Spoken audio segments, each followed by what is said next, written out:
युग और अभिमन्यु भागते भागते ऊपर वाले कमरे की ओर जाने लगते हैं।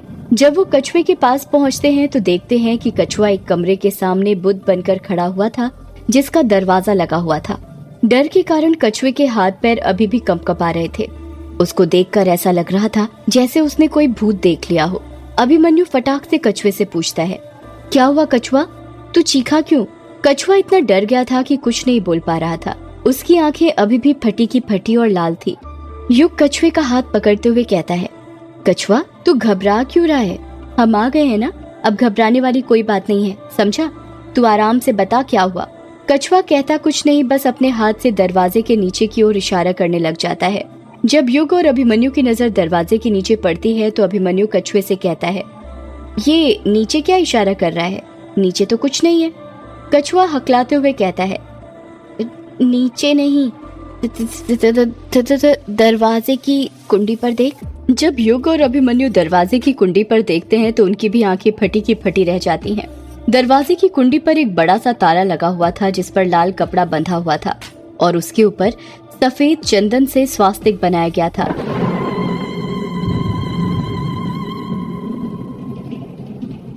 उसी ताले के ऊपर मुस्लिम धर्म का एक ताबीज बंधा हुआ था, जिसमें उर्दू में कुछ लिखा हुआ था।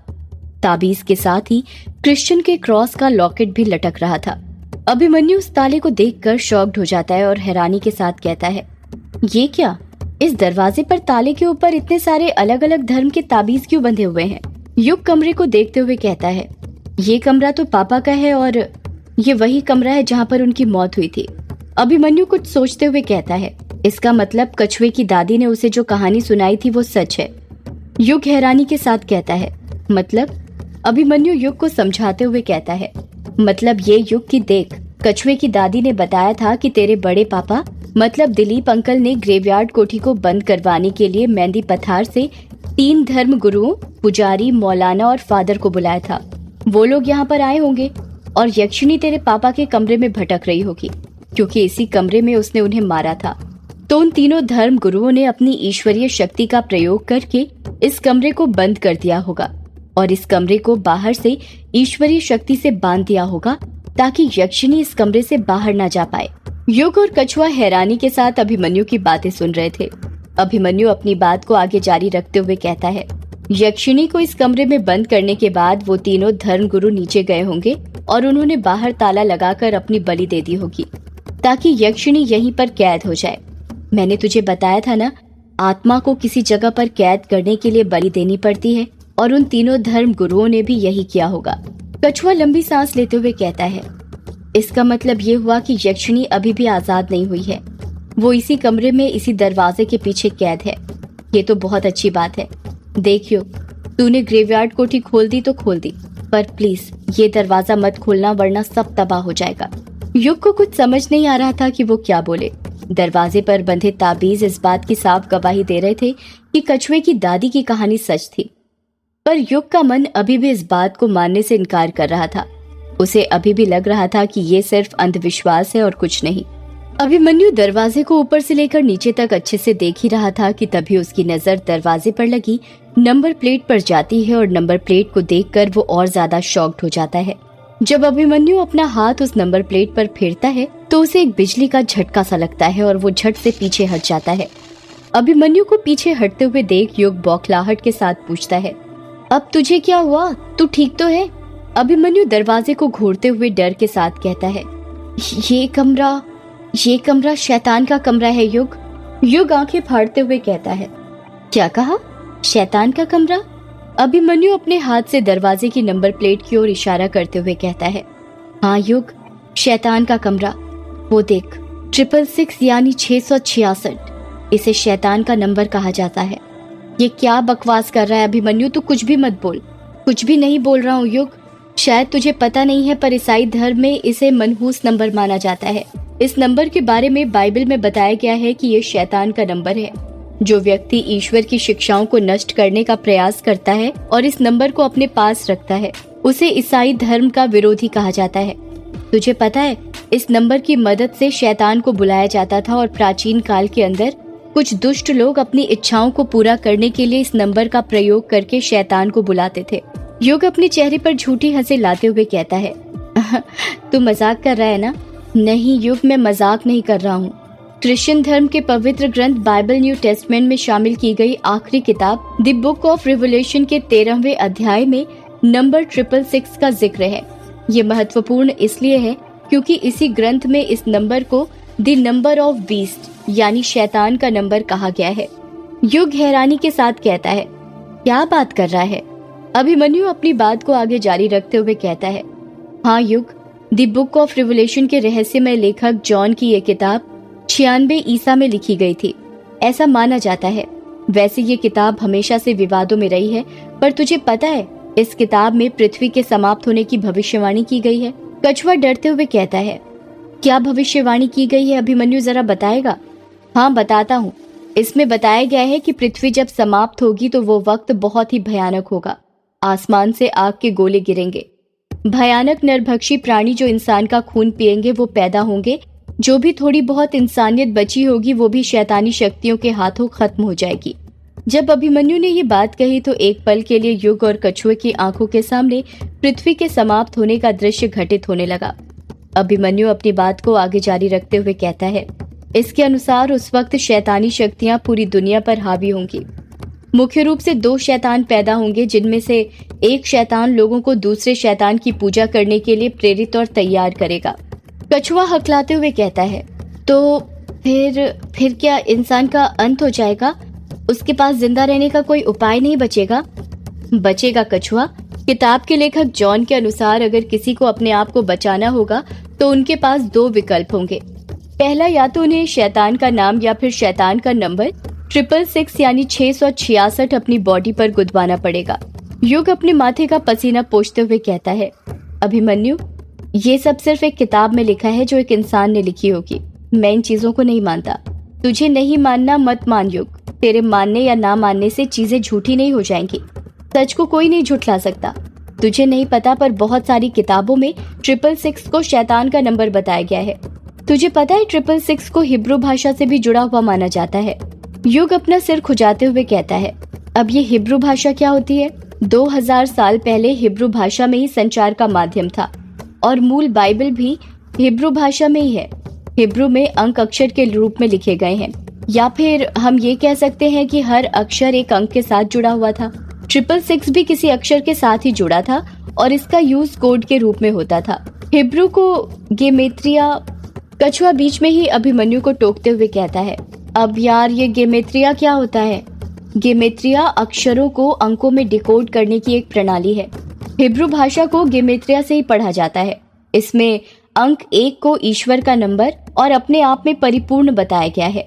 जिस तरह ईश्वर स्वयं में पूरे हैं, इसी तरह अंक 7 को भी पूरा करने वाला नंबर बताया गया है। युग हैरानी के साथ पूछता है, ऐसा क्यों? नंबर 7 को पूरा क्यों माना जाता है? क्योंकि बाइबल में माना जाता है कि ईश्वर ने 7 दिनों में सृष्टि की रचना की थी, इसलिए 7 से ठीक पहले आने वाले नंबर 6 को अधूरा बताया है। इसके अलावा ये भी कहा जाता है कि छठे दिन ही भगवान ने इंसान की रचना की थी और छठवें दिन ही भगवान की आज्ञा का उल्लंघन करने के कारण आदम और हव्वा को उनके प्रकोप का भाजन बनना पड़ा था। कछुआ फिर बीच में अभिमन्यु को टोकते हुए कहता है, अब ये आदम और हव्वा कौन है? कछुआ, इनकी अलग कहानी है, वो फिर कभी। अभी तो 666 पर फोकस कर।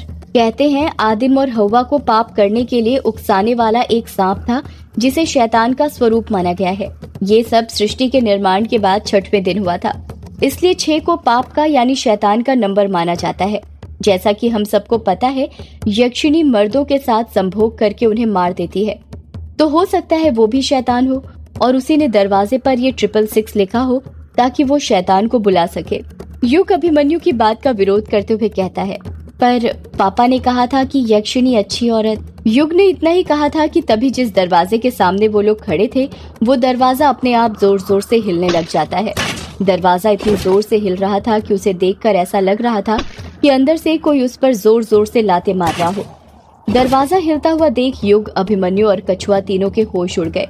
कछुआ तो डर के मारे कांपने लगा था। कछुआ डरते हुए कहता है, देख युग, मैंने कहा था ना अंदर यक्षिणी है। देख, वो बाहर निकलने के लिए तड़प रही है। अब तो तुझे यकीन हो गया ना कि इस कमरे के अंदर यक्षिणी है। एक पल के लिए तो युग भी दरवाजे को अपने आप हिलता हुआ देखकर डर गया था, पर जब उसने खिड़की की तरफ देखा तब उसकी जान में जान आई। युग अपने हाथ से खिड़की की तरफ इशारा करते हुए कछुए से कहता है, अबे वो देख, खिड़की के बाहर मौसम बिगड़ रहा है। ऐसा लग रहा है जैसे तूफान आने वाला है। हो सकता है अंदर वाले कमरे में कोई खिड़की खुली हो, उसी से हवा अंदर आई हो और जब दरवाजे से टकराई हो तो ऐसा लगा जैसे कोई ठोक रहा हो। मैं ना तुझे बचपन से जानता हूँ, ये ना तेरे काम ना करने के बहाने है, काम चोर कहीं का। चल अब ये सब छोड़ और वापस से सफाई में लग जा। कछुआ उदास मुंह बनाते हुए कहता है, नहीं यार, मुझसे नहीं हो पाएगा। अरे ऐसे कैसे नहीं हो पाएगा? कोई यूपीएससी का एग्जाम थोड़ी है जो नहीं हो पाएगा। झाड़ू ही तो लगानी है। एक काम कर, यदि तुझे ऊपर की सफाई नहीं करनी तो मत कर, जा नीचे जा और हॉल में पोछा लगा देना, समझा? ऊपर की सफाई मैं और अभिमन्यु कर लेंगे और भूल मत, कायर के हिस्से का काम भी तुझे ही करना है। हाँ जाता हूँ, पर पहले वादा कर चाहे कुछ भी हो जाए तो इस दरवाजे को छुएगा भी नहीं और ना ही खोलने की सोचेगा। युग अपने हाथ जोड़ते हुए कहता है, हाँ मेरे बाप, नहीं खोलूंगा। अब तू जा नीचे। कछुआ झाड़ू लेकर नीचे चला जाता है। कछुए के जाने के बाद ही अभिमन्यु युग से पूछता है, युग तू यक्षिणी के बारे में कुछ कह रहा था कुछ देर पहले। हाँ वो मैं कह रहा था यार, तू कैसे कह सकता है कि ये 666 यक्षिणी ने बनाया है? तुझे पता है ना, पापा ने बताया था कि यक्षिणी एक अच्छी औरत थी, बस किसी अभिशाप के कारण बुरी बन गई।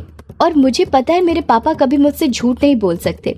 और भूल गया, उस दिन तू ही तो कह रहा था कि यक्षिणियां दूसरे लोगों से आई हैं जिन्हें देवी की तरह पूजा जाता था पहले। अब तू ही बता, जिन्हें देवी की तरह पूजा जाता था, भला वो शैतान का काम क्यों करेंगी?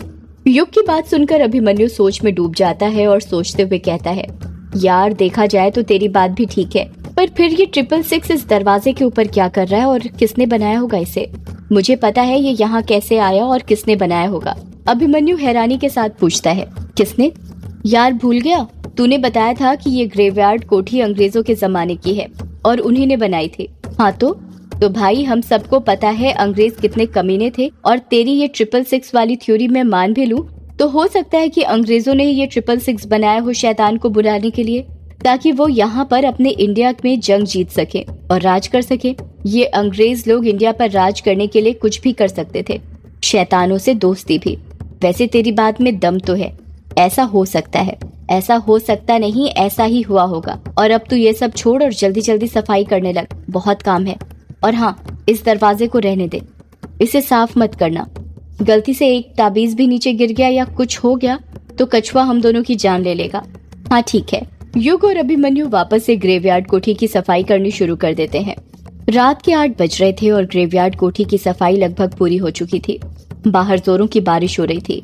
अब बस हॉल में लगे झूमर की सफाई बची हुई थी, जिसे युग और अभिमन्यु ने नीचे उतार लिया था और उसकी सफाई कर रहे थे। कछुआ भी वहीं पर था और जमीन पर बैठकर आराम फरमा रहा था। कछुआ झूमर को देखते हुए कहता है, यार ये झूमर तो बहुत ही अच्छा लग रहा है। ऐसा लग रहा है जैसे किसी अनोखी चीज को देख रहा हूँ।